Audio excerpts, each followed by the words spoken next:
That Blake Lively has told people that there were multiple reasons that Justin Baldoni made her feel uncomfortable. It's a feminist buzzword. Uncomfortable on set. Blake beefing with her co-stars is a very common thing. And this is it.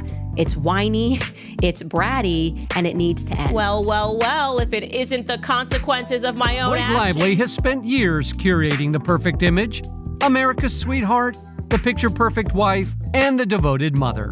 But ever since the Blake Lively drama started a few months ago, Candace Owens has been digging through nooks and crannies to figure out the truth. I have not seen a case so open and shut in my life, and the more that I read and the more details that I get into, because I've been working on my timeline, I'm just shocked at how many lies were told. And now that she has the receipts to back up her findings, Blake is shaking in her boots.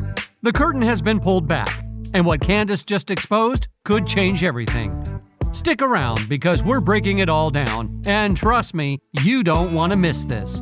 Blake Lively has always been the Hollywood darling, graceful, charming, and seemingly untouchable. But Candace Owens just cracked open a story that could change everything. While the public was still piecing together the rumors, Candace uncovered something far more calculated. Before the drama even made it to the New York Times, Blake was already making moves behind the scenes. I think we may have cracked the mystery, or at least we established a very crucial part of the puzzle, which I am told by Taylor Swift's team, or I guess not by her team, but like Taylor Swift's team tried to bury what I'm about to show you on the internet. Unlike what the official story they tried to sell, she wasn't just reacting to being disrespected at all. She was strategizing from the very beginning, and her target was none other than Justin Baldoni. Candace meticulously put together the timeline, and now that the full picture is out, there's no running from it. It seems that there is proof that the New York Times began working on the article even earlier, potentially back in October of 2024. So we had Blake thought she was in control, but this time the receipts tell a different story. And now she's panicking. Blake's team is working overtime trying to flip the narrative. They don't want people talking about her power moves, the shady backdoor deals, or how she maneuvered her way into Justin Baldoni's project. They want people to feel sorry for her. And Blake Lively's PR team wants us to know that everything that's happening right now is hurting Blake's feelings. And I don't know if you guys have paused to consider that Blake's feelings might be getting hurt in all of this. Well, if it isn't the consequences of my own action. If this isn't full-fledged Nepo diva treatment, I don't know what is. Blake has lived the Hollywood dream her entire life, cushioned by privilege, protected by PR, and shielded from real consequences. But now, that safety net is gone. No one's gushing over her romance with Ryan Reynolds. No one's romanticizing her curated love story, which, let's be real, is its own Pandora's box. Instead, people are finally seeing her for what she's been all along, without the glossy Nepo buffer. The lawsuit is causing her and Ryan Reynolds severe anguish. They are anguished by the things that they did being found out by the public. In that article. And for the record, this isn't behavior you pull if you weren't served life on a silver platter. Blake is used to getting her way, and when things don't go according to plan, cue the whining. Well, old habits die hard. Candace may be speculating, but let's be honest, it's less of a wild guess and more of an educated one. The way this whole thing was orchestrated, it wasn't just some random coincidence. It was so carefully crafted that if they had succeeded, Justin Baldoni's name, career, and reputation would have been completely wiped out. I really think that it was just a perfect act of evil that was almost executed in broad daylight, almost like a psychological operation. And let's not act like this would have been the first time Blake and Ryan pulled something like this. The pattern is right there. They've danced to this tune before, playing the perfect couple in public while doing some of the most ruthless, lethal moves behind the scenes. This isn't just about one misstep, it's about a track record that's been hiding in plain sight, shielded by their happy family persona. They publicly bullied people before, but no one said a word. Why? Because their PR machine is that powerful. But now the cracks are showing, and Candace Owens just put a spotlight on all of it. This is what Ryan said about Justin on the Deadpool Wolverine afterparty. At the after-party, Wayfair was informed that Reynolds approached a senior executive at WME and expressed his deep disdain for Baldoni, going as far as to suggest that the agency is working with a predator. This has, again, written all over it, and I know many would feel the same. Anyway, while Ryan and Blake were busy pulling their usual tricks behind the scenes, Candace exposed that this time they got a little too bold, too desperate. Now let's talk about Justin Baldoni's PR specialist, Jed Wallace. His firm, Street Relations Inc., is suing Blake Lively for defamation after she claimed Wallace and his company sexually... There's no way around it. Blake Lively and Ryan Reynolds are running out of options. The countdown has begun, and at this point, the only thing left to do is watch them eat the humble pie they've been serving to everyone else for years. Well, I can tell you that this is now the 5th lawsuit associated with Blake versus Baldoni, and we're exhausted by it. Now, based on Justin's recent release of documents, an expert I spoke to says Blake will fold. This entire saga started when videos surfaced of Blake Lively being less than kind to multiple people, interviewers, colleagues, and even fans. And instead of taking accountability, she did what all Hollywood elites do when backed into a corner. She flipped the script and manufactured a new narrative. Blake needed a distraction, and unfortunately for Justin Baldoni, he became the perfect target. She accused him of orchestrating an elaborate PR campaign against her, throwing out wild allegations to shift the focus away from her own behavior. Blake's original filing, which was with the Californian Civil Rights Department, that complaint was supposed to be the only filing. It was the ultimate bad PR response to what they wrongly assumed was a But this wasn't just another Hollywood feud. This was something far more damaging. People might have forgiven her mean girl moments. They might have moved on from those exposed clips. But this? Fabricating accusations in a way that undermines actual victims? This is something no one is willing to overlook. They dragged Justin's name into this mess, not because he had anything to do with it, but because they needed someone to take the fall. And the worst part is, this time they did it in plain sight. That civil complaint was so exaggerated, so stretched out, but they thought no one would notice. But people did notice. Wanted to be able to file that, take it to the New York Times, get them to take down Justin Baldoni, and who knows, like, it would have maybe been like, okay, we're going to resolve this in the background now. And now they're not just losing the PR battle, they're being sued for it. And now the situation has escalated even further. Amid Blake's legal battle with Baldoni, crisis management expert Jed Wallace has officially sued her for defamation. Wallace, the owner of PR firm Street Relations, filed a lawsuit in Texas federal court on February 4th, demanding $7 million in damages. Why?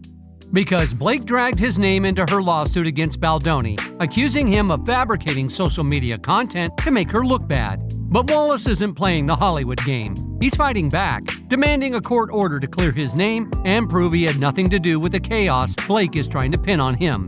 Just to give full context, here's what Blake said about Jed in her complaint. They also retained subcontractors, including a Texas-based contractor named Jed Wallace, who weaponized a digital army around the country from New York to LA to create, seed, and promote content that appeared to be authentic on social media platforms and internet chat forums. The Baldoni Wayfarer team would then feed pieces of this manufactured. So now, Blake isn't up against just Baldoni, she's up against real legal consequences, and from the looks of it, she has no way out. But wait, when fans started calling Blake out on her non-serious approach, aka the civil complaint, she was forced to escalate things and file a full-blown lawsuit. And yet, when she did, Jed Wallace's name was nowhere to be found. It was as if she magically erased him from the narrative overnight, hoping no one would notice. But the damage was already done. Her correction came too late. Wallace's entire reputation had already been dragged through the mud, and now he's making sure she pays for it. This is the lawsuit that she filed in New York 11 days later, and now all of a sudden you don't see Jed, okay? It was a pretty strong allegation you made about Jed in the CRD complaint. What happened in 11 days? Wallace's current lawsuit stated, as Lively later admitted, she knew of no facts to support the allegations against Wallace or Street. Neither Wallace nor Street had anything to do with the alleged SH, retaliation, failure to investigate, or aiding and abetting the alleged harassment or alleged retaliation. Neither could they have breached a contract with Lively because no such contract exists. Meanwhile, Blake's lawyer, Michael Gottlieb, wasted no time firing back at Wallace's lawsuit. In a statement to The Hollywood Reporter, he downplayed the entire situation, basically brushing off Wallace's claims as baseless. Another day, another state, another 9-figure lawsuit seeking to sue Miss Lively into oblivion for speaking out against SH and retaliation, said Lively's legal team, led by Michael Gottlieb, in a statement. This is not just a publicity stunt, it is a transparent retaliation in response to allegations contained within an SH and retaliation complaint that Miss Lively filed with the California Civil Rights Department. While this lawsuit will be dismissed, we are pleased that Mr. Wallace has finally emerged from the shadows and that he too will be held accountable in federal court. But let's be real, if there was no truth to Wallace's case, why was Blake so quick to erase his name from her own lawsuit? It's giving damage control, and it's not the good kind. Oh, so now it all makes sense. At first people thought Ryan Reynolds' Deadpool scene was just another random joke, right? But thanks to Candace Owens pulling out the receipts, it turns out mocking Justin Baldoni wasn't just a joke, it was the whole mission. She never said that. No, but I bet she thought it. You are so mean. My brain could taste your fingers and they tasted like hate.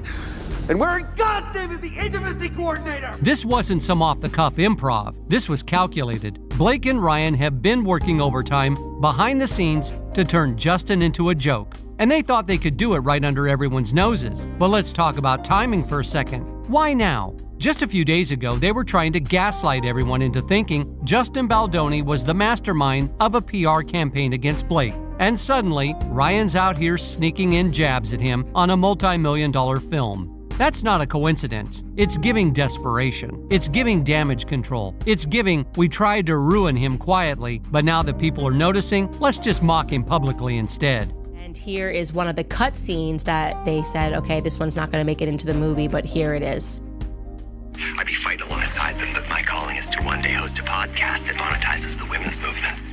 And here's the thing, Blake Lively couldn't even say Justin's name once in her interviews. Not a single acknowledgement. It's like she was doing the Hollywood version of, if we don't talk about him, maybe he'll disappear. While Justin is out there giving Blake her due credit and more. I'm just grateful. I'm grateful to Colleen for trusting me, for writing such a beautiful book. I'm grateful to her mother for allowing it to happen, because really this was in honor of her mom. And I'm grateful to Blake for just being a powerhouse of a performer. That right there is next level bullying. They didn't just push him out of the way, they tried to erase him. That he was mocked in the credits of his own movie, that he was mocked mercilessly, endlessly in Deadpool and Wolverine by A-list actors getting involved there. We know that Justin's colleagues and fellow actors on the film were then all invited to the premiere of Deadpool and Wolverine, so they watched him being... And that's exactly why this whole thing is backfiring on them. Blake thought she could distract from her own mess by dragging Justin into a legal battle. But now, the internet is picking apart every single move she and Ryan make, and they are running out of places to hide. After everything that went down, Justin Baldoni still had the grace to say this about working with Blake Lively. Creative force, she's a genius. She was involved in every aspect of this production, and everything she touched, she made better. So let's get this straight. Ryan and Blake played this whole game, pushing Justin Baldoni to the brink, threatening to stage a boycott unless he hid away in the basement like some Hollywood outcast. Very same day, Ryan Reynolds moved to release his promo for It Ends With Us, which featured his mother, Hugh Jackman, Brandon Sklenar, all mocking him in a skit. And now that their scheme has been exposed, they're suddenly begging for people to be respectful of their anguish. Please, it's straight up Delulu. And to be honest, their real anguish isn't about public scrutiny. No, it's about the fact that the dragon they've been using as a shield, aka Taylor Swift, has decided to forsake them. Yep, according to Candace, Taylor isn't here to save face for Blake anymore. Instead, she's in full damage control mode, working to turn her own public perception around. And what better way to do that than by throwing Blake under the bus? To Blake's apartment at the time that Blake told her to, not knowing anyone else would be there. In other words, Taylor had no idea there was a meeting going on with Justin. Think about it. When you've already been painted as the villain, the easiest way to flip the narrative is to make sure there's an even bigger villain to take the fall. And who better than Blake Lively?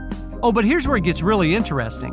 Remember that whole Game of Thrones reference Blake made? Yeah, she literally texts Justin after their meeting, calling herself Khaleesi and referring to Taylor and Ryan as her protective dragons. Her source says Taylor believes Blake timed her meeting with Justin so Taylor would arrive before he left, and is baffled by Blake later characterizing her as her quote-unquote dragon. But Taylor Swift is now realizing that Blake has been abusing their friendship for years. According to reports, Blake has been name-dropping Taylor left and right, even telling a young actress that Taylor personally cast her in a film. Spoiler alert, that never happened. And that young actress? Isabel Ferreira. And she did speak out about how she got the role. Right now, it's hurting Blake's feelings. I don't know if you guys have paused to consider that Blake's feelings might be getting hurt in all of this. Well, if it isn't the consequences of my own act. And after all that, TMZ sources are now hinting that Blake and Taylor have supposedly hugged it out. Yeah, okay. Sounds more like a PR cleanup than a real friendship reconciliation. Taylor hasn't really decided whether to drop Blake completely or keep pretending everything's fine. And in Hollywood, you always prep for the future. But leave it to Candace to catch these celebrities in yet another lie. While Taylor is scrambling to separate herself from this mess, Candace's sources say she wasn't just a bystander. She was knee-deep in it before it even hit the media. And the proof is Taylor's song was literally featured in Justin's movie before this entire disaster unfolded. Her song was featured, and that at one point, to feature her song, she got somebody fired. That is the allegation that is made, and she's curiously not responding to that she didn't like Brian Tyler. During a meeting at Blake's New York City penthouse, Ryan Reynolds and a mystery mega-celebrity friend, which, let's be real, is obviously Taylor Swift, praised Blake's version of a key scene in the script. So before this whole scandal erupted, Taylor was right there, involved in discussions. And we do also know that she's not being truthful about what happened later as the meeting was ending. Him and Taylor Swift are agreeing here. A famous and famously close friend of Reynolds and Lively walked into the room and similarly began praising Lively's script. Justin's own message backed up Baldoni's story. Happened. I didn't need that to happen. I thought that you were fine already. And if Taylor had said absolutely nothing to him, then she would have responded and said, "What are you talking about? She was just coming into the house." So why is Blake the one panicking if Taylor is the one shifting blame? Well, who do you think put Blake in megastar status in the first place? If Taylor's name got bad press, Blake would be dropped so fast she wouldn't even have time to blink. And that's exactly why, even after Taylor pinned everything on Blake didn't dare make a single sound. But now let's talk about why Taylor is lying, because this isn't just about reputation, it's about legal implications. He does not want to get deposed, okay?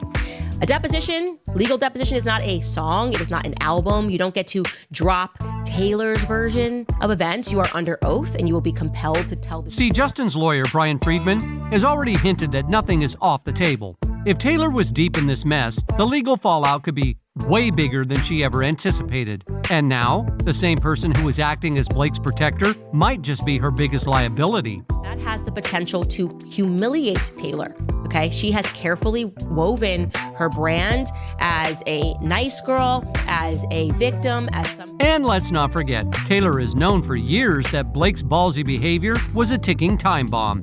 Insiders claim she tried to tone Blake down, but Blake just wouldn't listen. Taylor Swift admires that Blake Lively is a ballsy chick who speaks her mind, swears like a trooper, and refuses to be controlled by anyone. That's the real reason they bonded and became firm friends when they first met 10 years ago. Taylor saw her doppelganger in Blake. The main difference between them is that Taylor is more subtle. Blake has always gone full throttle about everything. She never holds back, and that's what's caused this tide to turn on her. Taylor has tried to help tone Blake down in the past, but now she knows it's never going to happen. Right now, while they're still close, there's a slight shift because of the It Ends With Us drama. Taylor doesn't like the fact that she's been dragged into it. Fast forward to today, and the Gossip Girl alum is in the middle of a massive legal war with Justin Baldoni. Now, Baldoni isn't just fighting back, he's countersuing Blake and Ryan for a staggering $400 million. And guess what? He's dragging Taylor into it. Because as much as Taylor wants to wash her hands of this mess, the truth is, she wasn't just in the room. She was actively trying to control the narrative. And now that the public has caught on, there's no hiding anymore. Blake Lively wanted to play the victim, but Candace Owens just flipped the script. And now she's scared. With Taylor Swift backing away and lawsuits piling up, it looks like Blake and Ryan are running out of moves. But the real question is, how much worse can this get? Because at this point, it's looking like the beginning of the end. Let me know what you think in the comments. Is Blake finally getting what she deserves? Or will she find a way to spin this in her favor? And don't forget, hit that like button, subscribe, and turn on notifications because this saga is far from over. And trust me, you won't want to miss what's coming next.